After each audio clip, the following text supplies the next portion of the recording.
Nabi Musa adalah satu-satunya nabi yang dapat berkomunikasi langsung dengan Allah. Setiap kali dia hendak bermunajat, Nabi Musa akan naik ke Bukit Tursina. Di atas Bukit Tursina itulah dia akan berkomunikasi langsung dengan Allah. Nabi Musa sering bertanya kepada Allah, dan Allah akan menjawab pada saat itu juga. Inilah kelebihan yang dimiliki oleh Nabi Musa. Suatu hari Nabi Musa bertanya kepada Allah, "Ya Allah, siapakah orang yang akan menjadi tetanggaku di surga nanti?"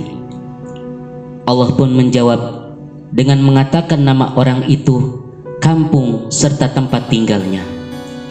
Setelah mendapat petunjuk, Nabi Musa pun turun dari Bukit Tursina dan terus berjalan menuju tempat yang telah ditunjukkan kepadanya. Setelah beberapa hari menempuh perjalanan, akhirnya Nabi Musa sampai juga ke tempat yang dituju.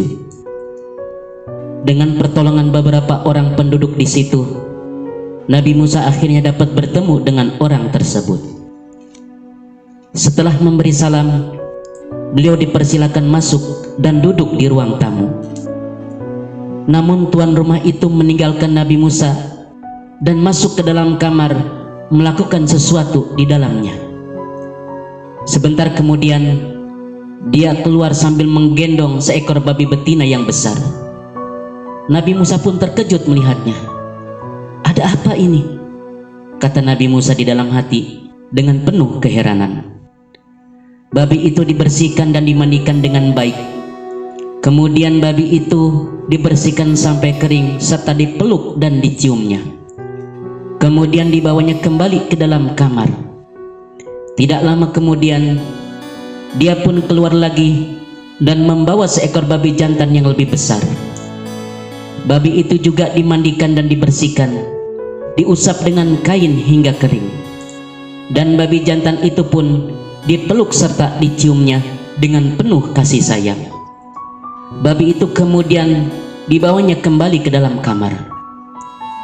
Selesai melakukan pekerjaannya, barulah orang itu menemui Nabi Musa. "Wahai saudara, apa agama kamu?" tanya Nabi Musa setelah mereka duduk bersama. "Agamaku tauhid," jawab pemuda itu. Yang dimaksud adalah agama Islam. "Lalu mengapa kamu memelihara babi? Agama tidak boleh melakukan hal itu," kata Nabi Musa. "Maaf saudara," kata pemuda itu, "sebenarnya kedua ekor babi itu adalah ayah ibuku. Oleh karena mereka telah melakukan suatu dosa yang besar, Allah telah merubah bentuk mereka menjadi seekor babi yang bodoh dan menjijikan. Persoalan dosa mereka terhadap Allah itu urusan mereka dengan Allah. Aku sebagai anaknya tetap melaksanakan kewajibanku. Setiap hari aku berbakti kepada kedua orang tuaku sebagaimana yang saudara lihat tadi. Walaupun rupa mereka sudah menjadi seekor babi, aku tetap melaksanakan kewajibanku merawat mereka," sambung pemuda itu. "Setiap hari aku berdoa memohon kepada Allah agar mereka diampuni dosa-dosanya. Aku memohon supaya Allah mengembalikan wajah mereka menjadi manusia seperti semula. Tetapi rupanya Allah masih belum mengabulkan permohonan kami," tambah pemuda itu lagi. Maka ketika itu juga Allah menurunkan wahyu kepada Nabi Musa alaihissalam.